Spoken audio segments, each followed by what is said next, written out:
I'm Dr. Barry, licensed psychologist, and here we talk about true crime and psychology. Thank you so much for joining. Let's hop right into today's topic. Let's go. Welcome, and thank you all so much for joining. A little later, I figured out how to add comments to the stage. I was watching Kathy from Gossip Rumor and Innuendo, and she had a comment section. And I know we both use StreamYard, so I was able to figure that out. Today, we're going to be talking about two cases: the Matthew Lanz case. It is a very sad case. He did a jury trial and no, not jury. He elected to not have a jury trial and just have a bench trial with the judge. And I thought it was very unique that he said no comment when asked to, first of all, swear in. So he was asked to swear that he was going to tell the truth, and he said no comment. He was asked if he was going to testify. He said no comment. And he has a history of being diagnosed with schizophrenia, and his competency had been raised during past evaluations, his competency to stand trial. And there were reports, a few of the nurses, a few people involved with his care felt that yes, he may have a mental health diagnosis, but they thought at times that he was exhibiting narcissistic features and that he would mimic some of the behaviors of the other inmates, or of the other mental health people in the hospital. And so I did see, if you all want to look at the interview with his parents. So the audio wasn't great. So if you search for Matthew Lanz parent interview, if you search for this, there is a long crime channel. There are a few other versions of this. It was just very difficult to hear. The sound was not great on this, but if you do want to watch his parents' interview, it is emotional. They are, of course, they are upset. They bring up the incident with his brother. They mention that before this incident that he was seeing a psychiatrist and they were concerned about his behavior. And they also talk about how he was, the day the incident happened, he was supposed to come home. And they knew that he didn't come home because of the lock system in their home. They would have had to let him into the house. And rock and roll, we are going to talk about him choosing to not attend sentencing. Okay. We are definitely going to talk about that. He did not really seem to show any concern or remorse for his behavior, in my opinion. And his defense was that it was somebody else. And we covered, so even if he had pled not guilty by reason of insanity, remember that there was another case, the case, I want to say it was Ohio, the woman, it was Bianca, I want to say Bianca Ellis, where she used a knife to harm a small child and his mother. And she tried not guilty by reason of insanity. She had had multiple hospitalizations for schizophrenia. She said it was a voice that told her to do it, and a jury still found her guilty. And they did not believe that she was NGRI, that she was not guilty by reason of insanity. This could have been a similar case. I think the case would have been presented different. And that's where I believe the defendant has to be on board with the lawyers, how the lawyer is going to present the case, because the defendant has to agree to plead not guilty by reason of insanity. They do, all their mental health records come in, family can be interviewed. It takes the case goes in a different way if you plead and you also admit that you did it, but you were insane. And I don't know that he wanted to admit that, yes, he did this. I don't know that he really wanted to admit that. So as I mentioned, if you want to find this video, Law and Crimes channel, Law and Crime Trials channel, they have this video up. We are going to watch him, the no comment part, okay? So this was the 4th day of his trial. The state rests, and now it's time for the defense to decide whether or not he is going to testify. So let's watch this right now. Thank you, Judge. I have spoken to Matthew about whether he would wish to testify. His wish to not testify. No, the court is going to ask him about that. But at this point, he does not want to testify. Okay, thank you, Mr. Berry.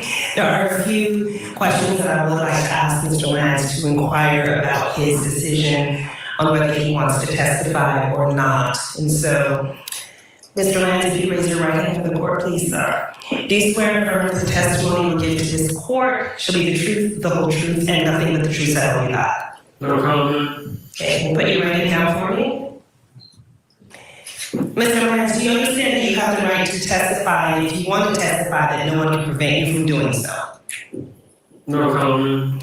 Do you understand that no one can make or compel you to testify? That is, do you understand that you have a right to? So just so you know, Court TV is adjusting the audio. So that's not me. So Court TV is doing things with the audio. Not testify if you do not want to.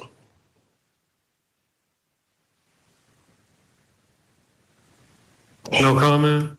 Do you understand that you and not your lawyer must personally decide whether you will testify or not? No comment. Do you understand that if you do? And so pretty much the rest of it goes that way, where he just continues to say, no comment. And okay. In this, because I do have the full link to this, to that statement, to what I just played, Court TV's version, they had a legal analyst on, because I was wondering if an appellate attorney might try to appeal the competency ruling. Because I think defense did have one expert that said, yes, he has untreated schizophrenia, but untreated means he's choosing to not take medication, I believe. Like, I think that's because I think he could be on medication, because that's what Bianca Ellis did. Bianca was medicated. She was found not competent. So during her, when she was arraigned, during all of her first court appearances before she was medicated, she was displaying extremely odd behavior. That's where she had that odd affect where she was smiling and all of those things. And then they did refer her for competency. She was medicated, and then she went to trial, and she remained on her medication. It seems like he's not, but I also thought it was interesting. The judge didn't ask some of those questions of, do you have a diagnosis? Are you on any drugs or medication? Are you making, but he probably just would have said no comment to all of those things. I don't know that he would have answered those questions. And I think his lawyer's name is Barry with an A, and my married last name is Barry with an E. So the defense attorney's last name is Barry. And so that was just strange to me. He did decide to not attend sentencing. So I did not watch all of the victim impact statements. The details of this case are just horrific. I did watch the state. The state mentioned the fact that he was not there, and he chose to not be there because the defense was going to ask for mitigation. But I think the law required, because he was found guilty of all 12 counts, the defense wanted some type of mitigation for mental health. But to me, he's not admitting to what he did. He's not agreeing to any type of treatment. He's not requesting treatment. He would be a major risk to society just having heard this case. It would be a risk to things.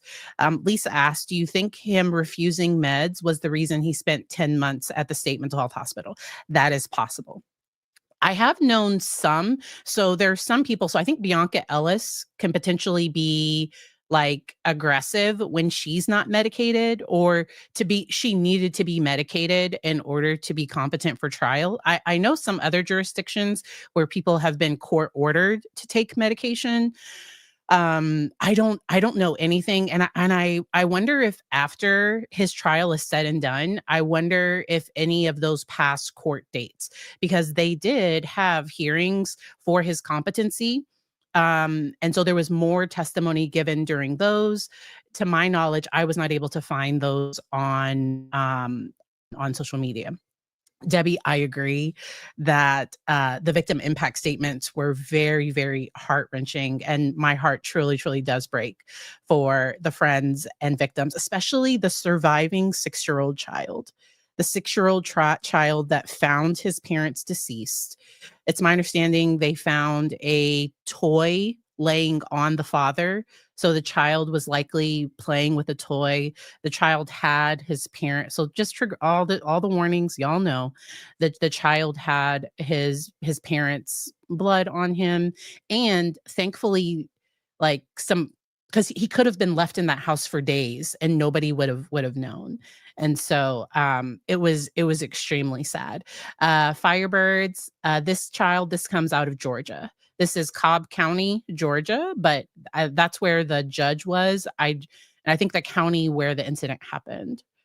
But yeah, so this is in Georgia, and it was in a state hospital in Georgia, because the incident happened. I want to say it was 2021 when the incident happened, and it was the same year that his brother was like stalking the neighbors that lived in that not the neighbors that died, the people that had previously owned the house. And I hope those people don't have like any remorse or any guilt about anything, because I think they thought if we move, like we'll just move and everything will be okay. I don't think they ever thought something bad like this would happen. That the other child would then become obsessed, adult child, that the other son would become obsessed with the house and do something to the people that live there. But that is super sad.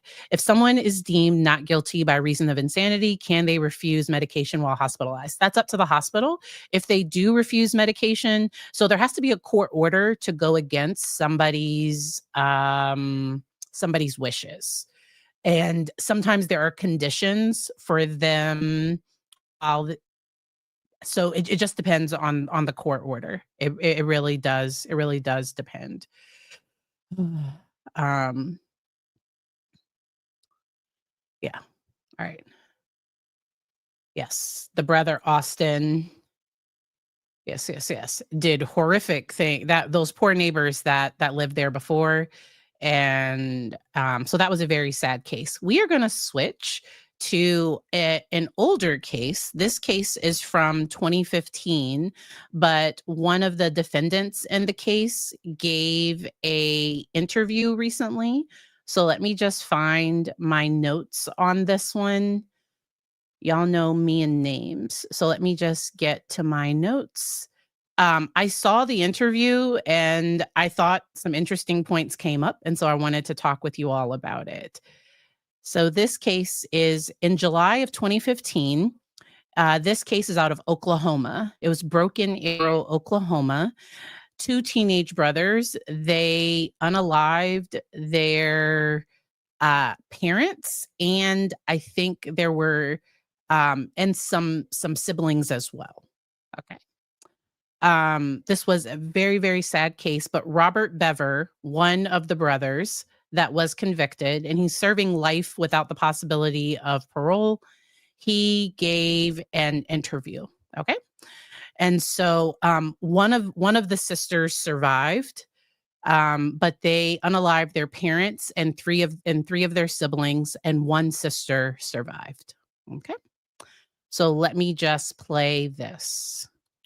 If you're watching on replay and this video isn't available, that means that I had to take it down. So hopefully I am able to play it and we don't have any issues. There we go. I like it over here. I like the chat being on the screen. So we'll play with this for a little bit.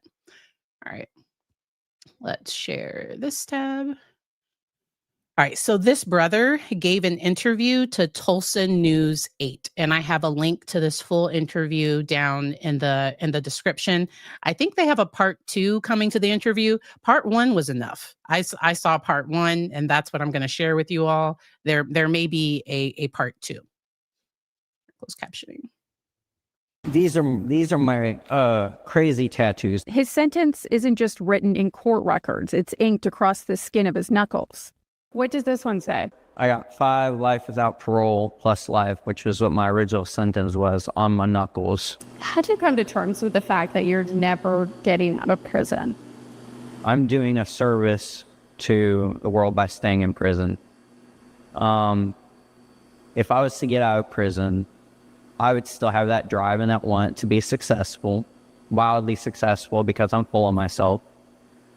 And So that statement right there. So him saying if he ever got out of jail that he would have this desire to be successful. Okay, it's hard to see the video, so I can make it bigger, and then part of the chat might just cover a little bit of it. Okay, so I will make the video bigger. We're just playing around here. All right. And so with this, I'll make myself small again when I start it. He describes himself as like, because I wonder if successful means that he could be at risk of harming people again if he was ever released. That was just some insight that you normally don't hear. and that people would absolutely hate that. They would say, how can you go from doing something like killing your own family to living a life that other people only dream of? I think that if I had had the maturity and the insight and the wisdom that I have now, if I had had that back then, sure, I still would have been a psychopath, but I could have done great things. Now, no.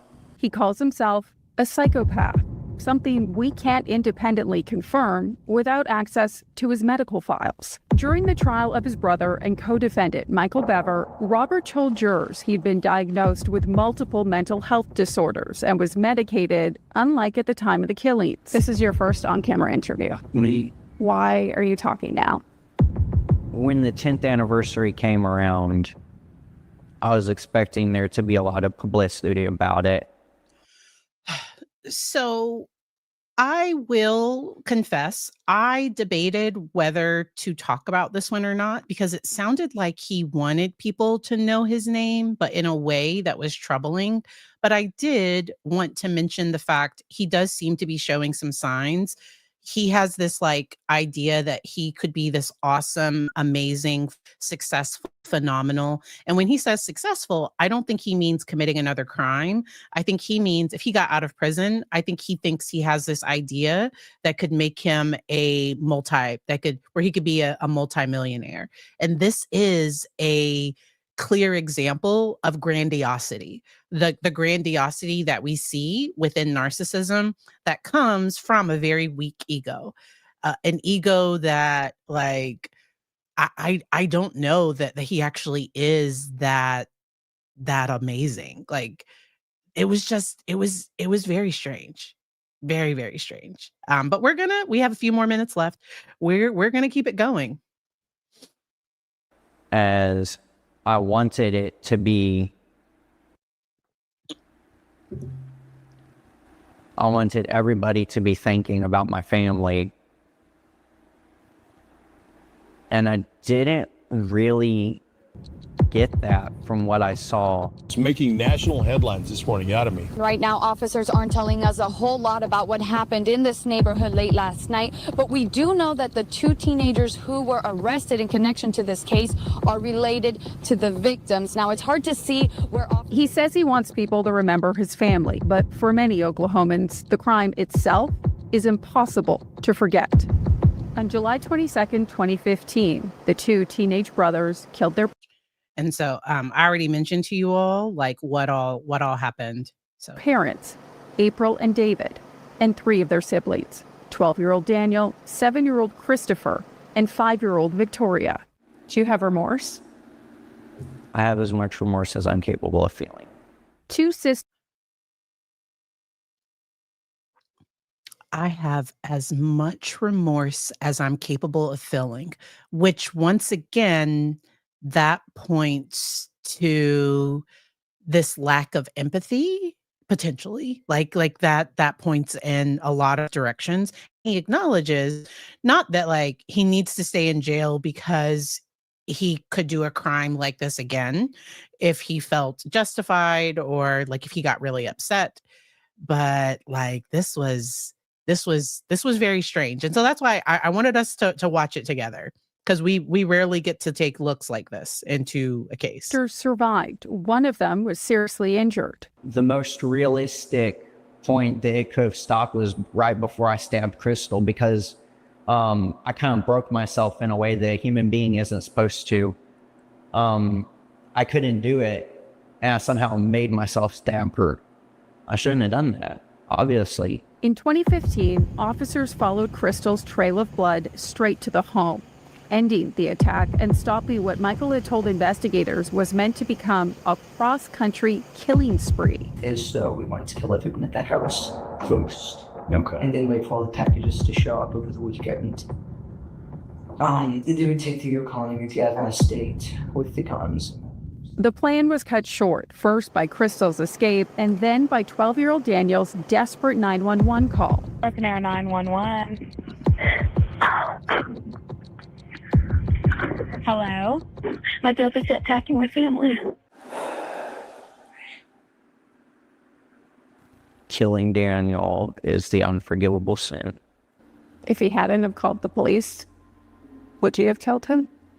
No, I don't think so. I mean, that's hard to say, but he had every right to live. He was begging me. That's the only part of that night I'm going to talk about, because I think about it every day. If I'm going to hell because of what I did to him, I understand. He was begging me.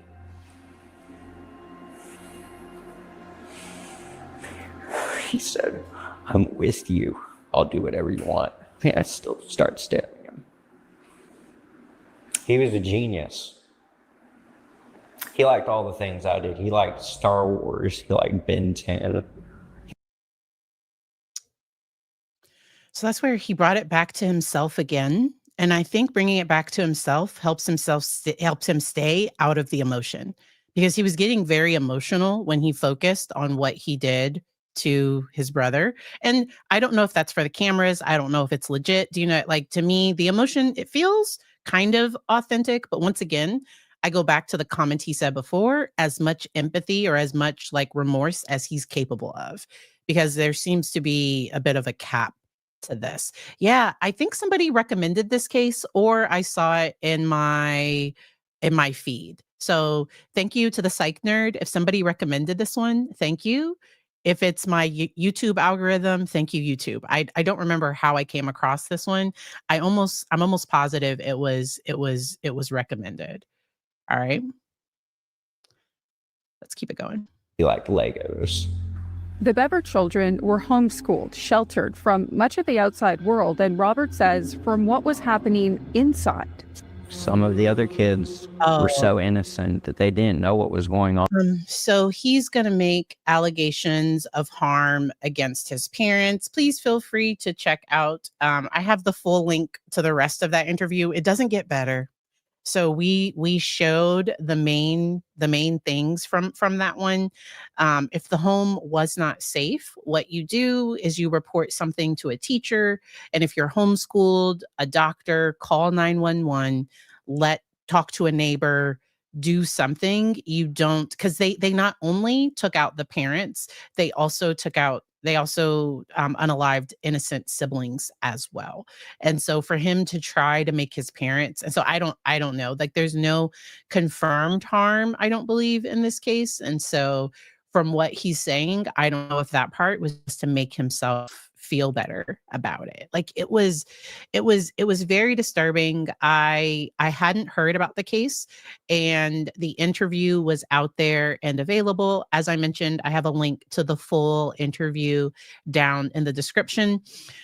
Next, you're going to be redirected. If you do not want to stay for this case, please enter this case at your own risk. Okay. There is so this was definitely the YouTube algorithm that gave me this other case where a woman from the UK. Okay.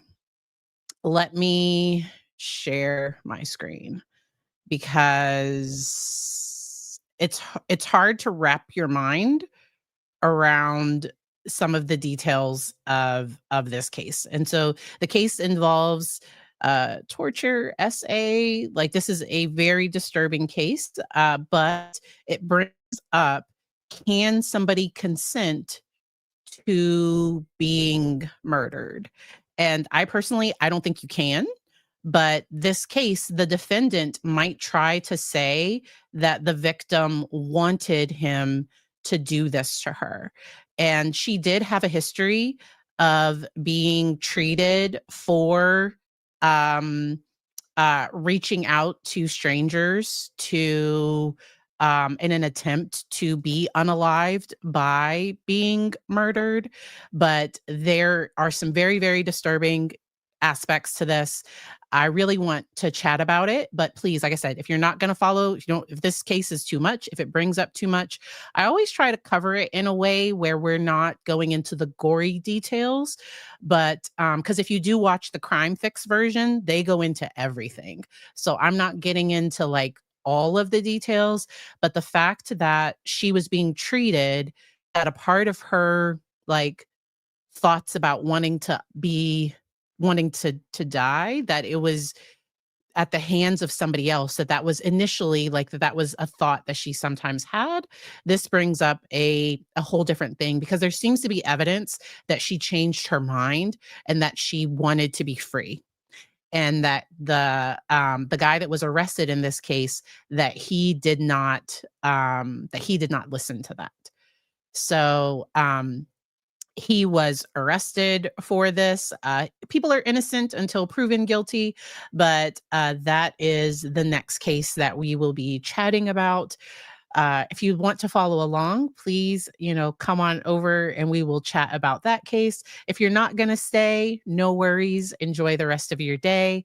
On Tuesday, I plan to do a stream about surviving the holidays with your family. And so I was hoping that I'm late enough in the video where I say it. And then also, if the video gets demonetized, I'll be all right. Like, it'll be fine. But I really like, this case is really, really sad. If anybody does have like intense thoughts, if people do need mental health help, I always have things listed in the description. In the US, there is a toll-free hotline, 988, that you can text or call at any time. But just very, very sad case. And so, oh, great.